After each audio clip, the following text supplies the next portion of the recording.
Mga kababayan, welcome back sa channel natin, #WalkWithLan. Ako po si Lan.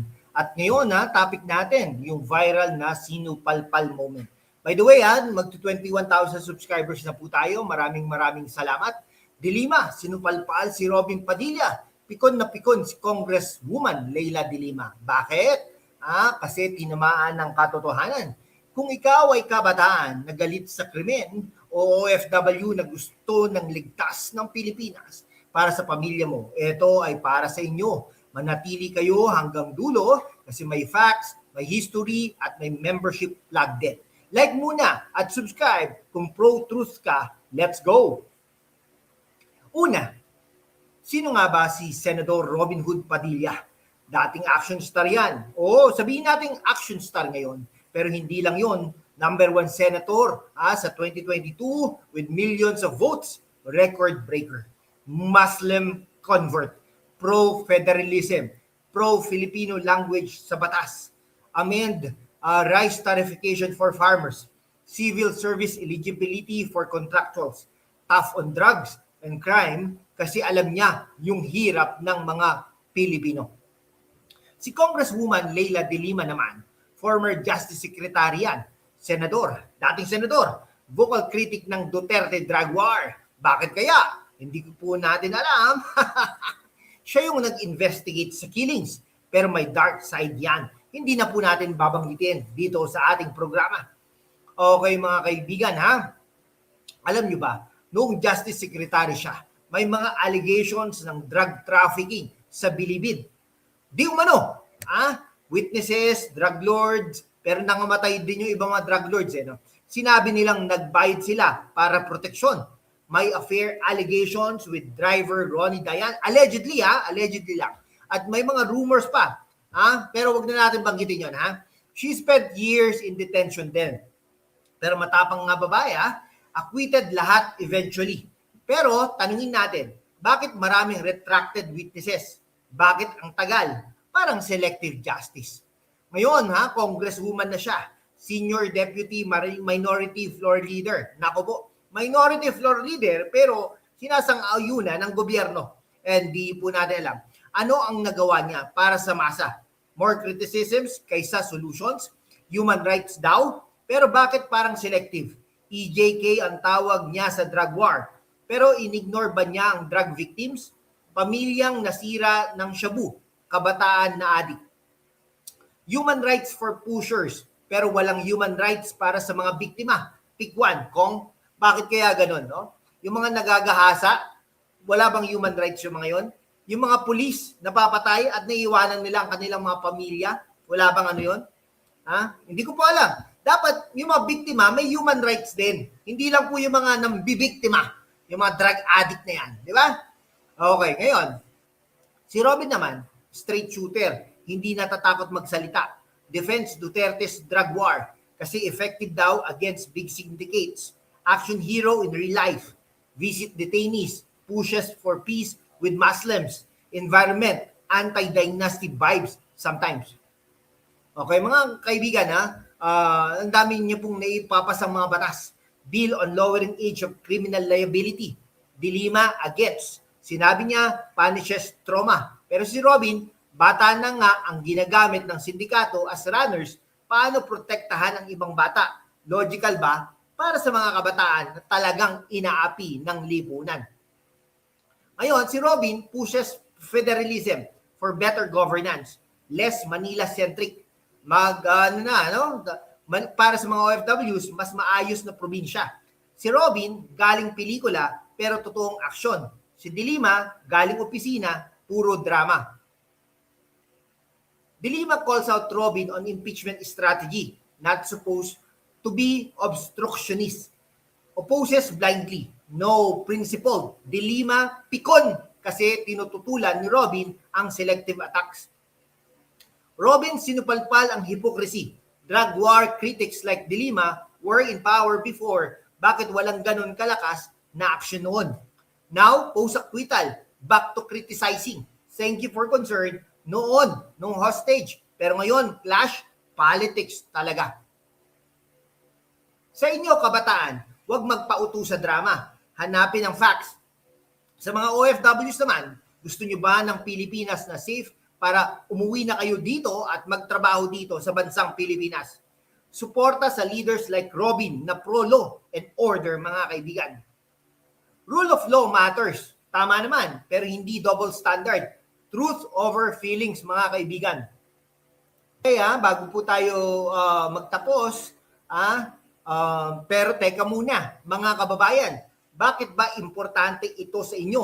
Hindi lang ito chismis ng dalawang politiko. Ito'y tungkol sa kinabukasan nyo. Kayo mga kabataan, 18 to 35 years old, majority ng voters, nakikita nyo ba yung koneksyon? Si Congresswoman De Lima, ang linya niya lagi, human rights, EJK, drug war is evil. Pero tanungin ko kayo, ilan sa inyo o sa barkada nyo ang may kaibigan o kamag-anak na nasira ng shabu? Ilan ang nawala ng kapatid dahil sa droga o krimen? Si Robin Padilla, diretso, protektahan muna ang mga inosente, yung mga bata na ginagamit na drug runners, yung mga nanay na nahihirapan sa adik na asawa. Hindi siya anti-human rights, anti-krimen siya. May puso siya sa mga tunay na biktima, hindi lang sa mga nahuli sa bilibid. Si De Lima, parang professor na puro theory, maganda sa salita, pero kapag nasa poder, may mga tanong sa kanyang mga aksyon. Si Robin, galing sa mundo ng aksyon, pelikula at tunay na buhay. Alam niya yung hirap ng masa, kaya kapag nagsasalita siya sa Senado, parang kausap mo sa kanto, diretso, walang paikot-ikot. Federalism, Robin pushes for it. Bakit? Para hindi lahat ng pera at desisyon ay nasa Maynila. Tawag dyan, Manila-centric. Para sa probinsya nyo, mas mabilis ang tulong. Para naman sa mga OFWs, isipin nyo yon. Kapag umuwi kayo, mas maayos na healthcare, edukasyon at trabaho sa inyong lugar. Hindi na kailangan mag-Metro Manila lahat. Si De Lima, tahimik o kontra sa ganong systemic change. Mas focus sa pag-criticize. Mga OFWs dyan sa Saudi, Dubai, Hong Kong, Singapore, hello po!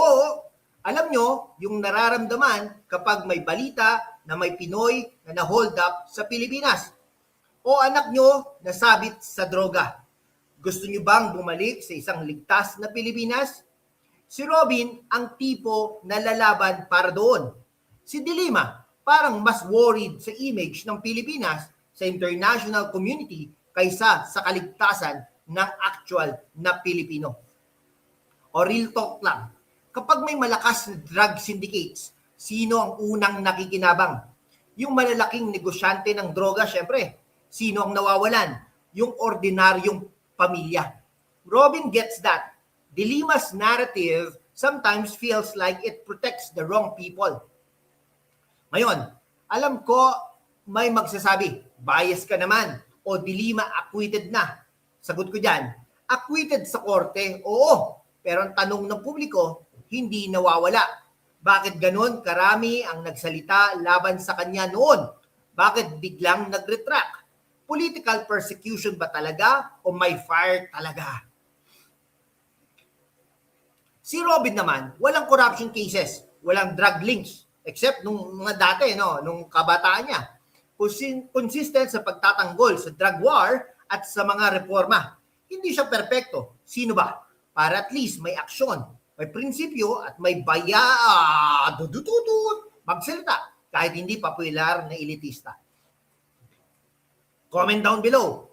OFW here. Kung nasa abroad kayo at sumusuporta kay Robin, kabataan, type truth over drama. Kung pagod na kayo sa politika ng hate. Mga kaibigan, nako, De Lima, total condemnation. Robin, necessary evil with reform. Federalism naman, si De Lima, lukewarm. Si Robin, strong advocate yan. Okay? Sa drug war yun, si De Lima, talagang total condemnation, Youth and crime, De Lima, raise age of liability. Robin, protect victims first. Style, De Lima, legalistic, emotional. Robin, straight talking, mass-oriented. Sa uli, hindi tayo pipili dahil mas maganda ang mukha o mas matalino ang English. Pipili tayo base sa results at karakter. Si Robin Padilla, flawed pero authentic, totoo. De Lima, polished pero questionable track record.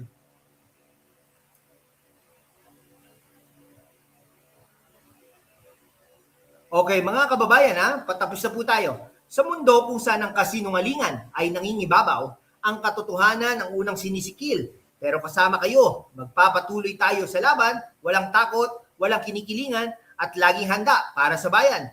Sumali na sa aking YouTube channel membership sa #WalkWithLan at tulungan natin ang channel na maabot ang 100,000 subscribers. Ang inyong suporta ang susi sa kalayaan natin para ipagpatuloy ang pagbabalita ng katotohanan. Salamat at kita-kits sa laban. Like, share, comment down below. Truth wins. Subscribe and hit bell. And sana po makuha natin ang ating goal, 100,000 subscribers. Magto 21,000 subscribers na po tayo. Maraming salamat po. God bless you all and mabuhay po ang Pilipinas.